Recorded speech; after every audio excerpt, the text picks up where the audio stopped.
Hey there, Dan Martell here, serial entrepreneur, investor, and creator of SaaS Academy. In this episode, I'm going to share with you the 5 strategies that I've extracted studying Elon Musk that you can use in your business to grow as well. And be sure to stay to the end. We're going to tell you how to get access to my exclusive training, High Tempo Testing, which is not only a process, but a prioritization framework that you could use to choose the right strategies to grow your business. Let's get into it.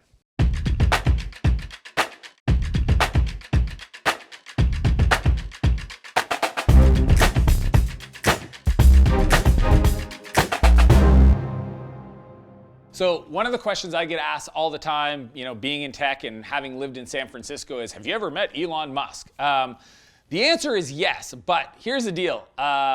He doesn't know who I am. I've never officially met him more than that. I was having dinner with a potential investor when we were raising money for Flowtown. This is back in 2009, so a decade ago. And Elon had to, I think the guy had his keys. This is how funny San Francisco is. Dave and Elon are best friends. If you've ever heard the quote, being an entrepreneur is like chewing glass and staring into the abyss, Elon's famous for it. He actually got it from Dave, the guy I was meeting with. He's one of his best friends. And obviously I was sitting there just totally fanboying. He's like, hey, meet the guys. I'm like, hey, blah, blah, blah. And he came in like a whirlwind and then left. It was at it's on Market Street, 2nd floor. It's a hotel right next to the Old Navy. Anyway, you guys can Google it. That was the restaurant we were in.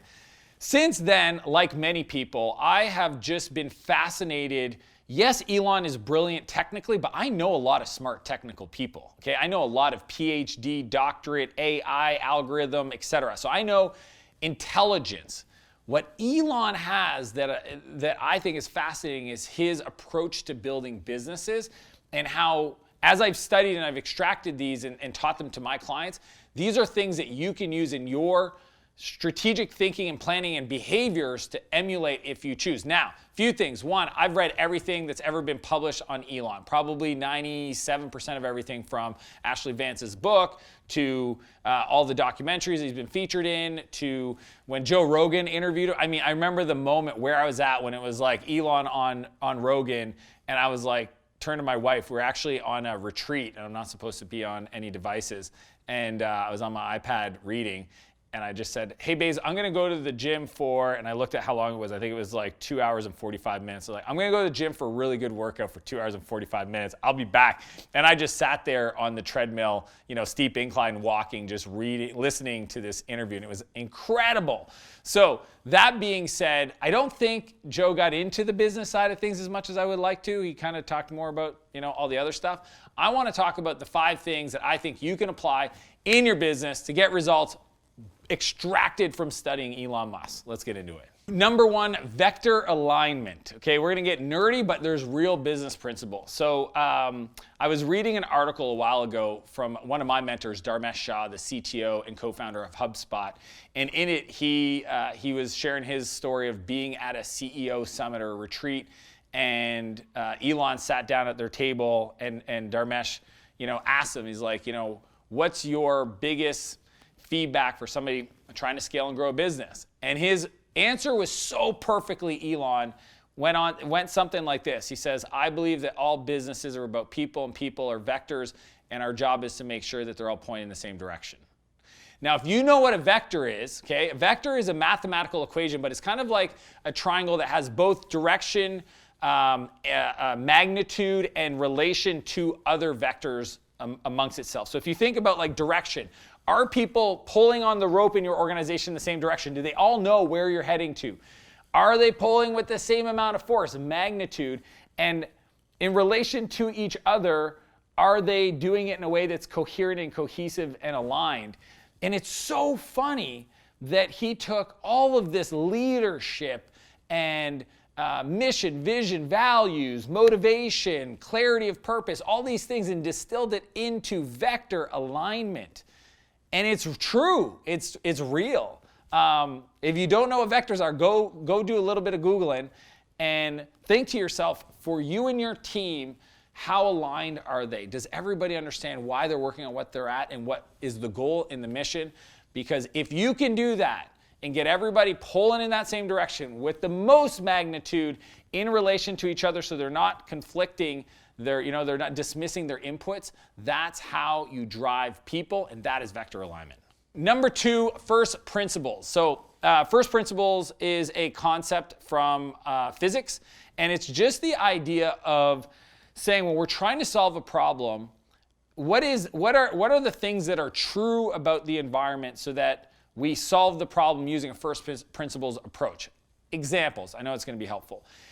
If you actually think about, if you've heard of the Boring Company where they're drilling tunnels, Elon's argument for why they're doing that is, the rest of the earth is flat and we've built, buildings to go high, but it actually doesn't make sense because there's only so high we could go, whereas that if we would have created the roadway instead of being on the same plane where all the buildings empty and go on the same road system, and that's where congestion happens. If we would have actually used tunnels to build our transportation infrastructure, then we would have more bandwidth because we can actually go a lot deeper underground than we can go higher. That's an example, one of many, of first principles thinking. The idea is removing all constraints and existing behaviors of this is how it's always been done. How would we solve this problem? Another example from SpaceX is when Elon wanted to, and he didn't want to build a rocket, just so you know. He wanted to buy a rocket, and he actually went to Russia to buy, I think it was an ICBM. And when he looked at the cost of the rockets and he got a parts list, he evaluated and he said, well, I get this is what they want for the rocket, but when I look at the components, if I had to just price out each component, the difference in price was a magnitude of order of like 1 to 30, meaning that the rocket cost 30 times more than the COGS, the cost of goods sold, the physical components of the rocket. And every time it was shot into space, for the most part, it was thrown away. It was disposed, much like a plane. If every time we flew it from New York to LA, it got disposed, the flight and the tickets would be crazy expensive. So that was a first principle thinking approach of if we could build the components and not have this crazy markup, we could build the rockets for cheaper. And if we could get them to land themselves so they could be reusable, all of a sudden the incremental cost of flying a rocket would be a fraction of what it is today. And that is a first principles thinking of solving problems. And I'll give you one that's maybe more related. One of my good friends recently posted in a Facebook group I'm in that his marketing team is crushing it, and their sales team is booked far into the future, like 3 weeks into the future, and they need to solve the problem because he doesn't want to pull back on marketing, but he obviously doesn't want to lose opportunities. And most people would be like, hire another salesperson, which I totally agree. That's probably a good solution to the problem. His thought was, why don't we do a group sales call? Which is crazy to most people. Most people would be like, what? How does that make sense? How would you do a sales call one-to-many? And his idea is like, well, that's what we do on our webinars. I teach a framework called the Winning Webinar. That's what I do on a webinar. That's what you do at a live event if you've got an audience of people. And he's going to pull it off. I don't know what the results are, but his idea is this should work because it's worked before. And that's to me, that's first principles thinking of, if you're trying to go to point A to point B, what's the fastest way to get there? Let's analyze the true physical constraints of that situation and what are the different systems we could put in place to get a result. Think about that for your business. How many decisions are you making based on previous assumptions, previous beliefs, things that you think can't change, and instead take a blank piece of paper and use a first principle approach to trying to solve the problem and see what you come up with. Number 3, build the machine that builds a machine. So recently I was talking to one of my coaching clients, David, and he was struggling with scaling his team. I think there were about 18 people and they were trying to grow. Usually at 12 is when things start to feel tough. And I started explaining to my framework called the company OS, the operating system. Every company has an operating system, and that is the processes that allow you to install software, which are initiatives and strategies and tactics, etc. But if you don't have the operating system, it doesn't work. And I said, to me, building the machine at this scale where he's at as the CEO and founder is the process of building the machine. Like it's not about getting an outcome. And I remember hearing Elon talk about this when he was building the Gigafactory. He said, what's fascinating me more now is not building a factory that builds batteries, but building a factory that can build factories. And I mean, it's subtle. It's so subtle that most people would not even understand, but I get what he's doing. As a technical person, my background is in software development and systems, and I realized that as much as you're trying to get an outcome, if you take a step back of kind of looking at the problem, there's also the opportunity of saying, how do we build a system that can continue to refine itself, continue to improve itself, to build a feedback loop in executing your implementation. So at a certain scale, for some of the entrepreneurs watching this, it's about building the machine that builds the machine, not getting outcomes in your business. So many of you guys are still stuck on like, I got to get marketing to work, I got to get sales to work, but you're not thinking about what's the system that for eternity, if they execute this rhythm, this cadence, this momentum process, will get results in different areas of the business. To me, that's why I call them growth engines in a business in the company OS, is because each one of them, if you build the engine, it will continue to produce an outcome and increase throughput because there's a feedback loop and there's a fuel source, etc. And I just think that's such an important concept for you, no matter what stage you're at. Maybe you're early, is to think about how do we create things that are going to create perpetual motion? How do we build a system that continues to grow? How do we build the machine that builds the machine? Number 4, hire the best. Now, some of you guys have already heard our job in life as an entrepreneur, as a founder, is to hire A players. We need to hire the best. We need to hire the best. And I get it. You think you're hiring the best. You're like, man, this person was the best person I hired, I recruited. Here's what I want to share with you in regards to hiring the best, especially learn from Elon, is when I say the best, I mean in the world, quantitatively proven, this person is the best in the world. How do you do that? One thing that Elon did that most people don't realize is even before SpaceX existed, well, I think it was right after he sold PayPal or during the end of that, he was interested in this concept of spaceflight and going to Mars. So much so that in LA, he held a meetup at his house every month, I believe, or every second month on a Sunday, where he would bring in the top scientists from NASA, from the local aerospace companies in LA, and he would host them at his house and just talk about if we wanted to send, their idea was to send a plant in a jar on the surface of Mars and have it live and continue to grow as a symbol of what's possible for the race, for human race of going to Mars, because he really felt that the space program had stalled and he wanted to kickstart it, and he thought, I'm willing to invest in figuring out with these other scientists how we could do that. And he literally had the smartest minds in that room. And through those discussions, through that trying to buy the ICBM rocket from Russia and all these things, he eventually started SpaceX with these other people. And those became the early team members of SpaceX, literally the smartest people. And today, if you're an engineer, you know this. In all of the schools, if you ask them, there was a survey I was recently reading that said, here's the list of all the companies that the top engineers want to work for, and Tesla's number 1. When you get to the point where you can create a brand, SpaceX is number 1. When you can create a brand that is so powerful that you have the pick of the litter of the smartest people, see the whole thing about build the machine that builds the machine? When you can hire the best people, it's just this reinforcing loop. Right? It's a flywheel that can't be stopped. So hiring the best people isn't about just like, I need the best person to do the job. Hire the best is about putting yourself in communities where the best people hang out, learning from them, somehow getting them involved in your business. And as you do that, you will attract more people like them, because great people want to work with other great people. And I continue to think that it sounds so simple, but Tesla and SpaceX arguably have the lockdown. So I think I heard Elon in an interview say, I feel bad because I feel like I've cornered the market on the smartest minds in the world. Good for him. And honestly, you build the people build the business. That's why they've had the level of success they've had so far. Number 5, market-driven innovation. So I've had the privilege of visiting Tesla's factory, getting the tour, seeing how they do things. And I remember when Tesla started, they launched the Roadster. Okay, they launched like $120,000 premium sports car as an electric vehicle, an EV. And it was the first time I think anybody at that. There was another Fisker company that also launched something similar, maybe after or around that time. And a lot of people didn't understand it, but this is Elon's approach to building markets. He's done it with the rockets, he's doing it with Neuralink, and he did it definitely with Tesla. And it's the idea of launching a premium product with high gross margins to be able to build something that is attractive in the market, that has market pull, that gets funded by wealthy individuals that are less price sensitive.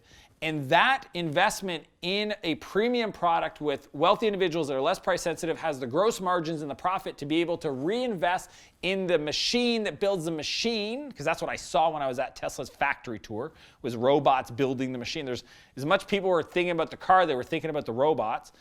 And he does this over and over till he can get the price performance low enough so he can create a mass market solution. And he said he was going to do this, and Model 3 comes out, and everybody's like, oh my gosh. Now I have friends of mine that have Roadsters or Model X's and or S's, and they're like, oh, you know, everybody's got a Tesla now, and the service isn't as good. And it's like, he told you he was going to do this. And he's doing it with the rockets, where he got NASA to essentially fund delivering and satellite. Facebook wants to put a satellite into space. All these people want to do satellite stuff, great. And now he's talking about building his own internet, using his own rocket system so everybody can have global coverage of the internet so he can fund even more development. It's his process. Tim Urban, if you haven't been to Wait But Why, do yourself a favor, Google it, and go read anything Tim has written on Elon Musk. I had the privilege of sitting down and having lunch with him a while ago, and I definitely dove in. Tim, what was it like to talk with Elon? He did these crazy essays around everything from SpaceX to the early days to how he thinks about business and all this stuff. And this idea, market-driven innovation, he talks about in one of his essays, because he saw it at Neuralink. Neuralink is essentially creating a human brain interface between computing and our minds, right? And it might sound crazy, but as artificial intelligence gets more and more powerful, at some point there's this thing called the singularity, where it may be more powerful and more capable than us. And Elon wants to create the ability so it's human plus AI will be able to manage and control AI. It's not a crazy idea, but the science behind trying to connect that directly to our neurons is ridiculously hard. So what does he do? He launches a company, he funds it, and they're going to work on solving, I think it's Alzheimer's. Alzheimer's is going to be the first medical problem that they're going to solve because it has the highest amount of volume in regards to patients that have the problem. It's the most approachable in regards to science that potentially could solve the problem. And that is the premium version of the solution that's going to fund the rest of it. And he continues to do that. So how does this apply to you? If you're thinking of building different versions of your product, I'm going to encourage you to start with the premium.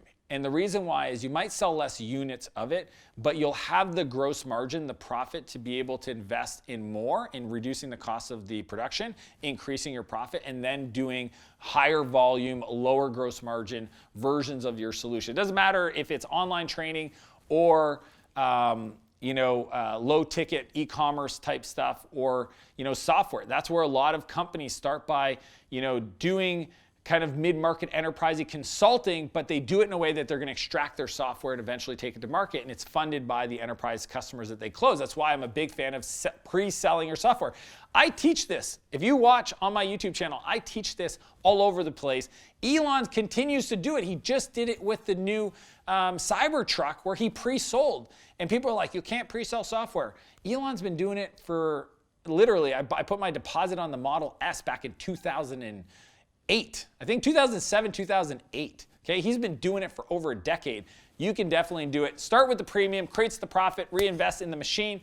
Number 5 is an incredible lesson for you to think about in your business. So quick recap, how Elon Musk approaches business. 5 strategies you can use today. Number 1, vector alignment. Number 2, first principles thinking. Number 3, build the machine that builds a machine. Number 4, hire the best people. Number 5, market-driven innovation. So as I mentioned at the beginning of this episode, I want to share with you an incredibly powerful training called the High Tempo Testing Framework. In it, I go over the 4 core areas you need to be using for ideation in testing in the iteration cycle to make sure you focus on the North Star metric. I even give you the prioritization process. It's called RICE, Reach, Impact, Confidence, and Ease, to analyze the different ideas you come up with your team. And click the link below to download your copy of that process. And as per usual, if there's anybody that you think this video could serve, feel free to share it with them directly. Smash that like button, subscribe to this channel. And I want to challenge you to live a bigger life and a bigger business. And I'll see you next Monday. This is like everybody wants to know. And I've studied him and I was like, that.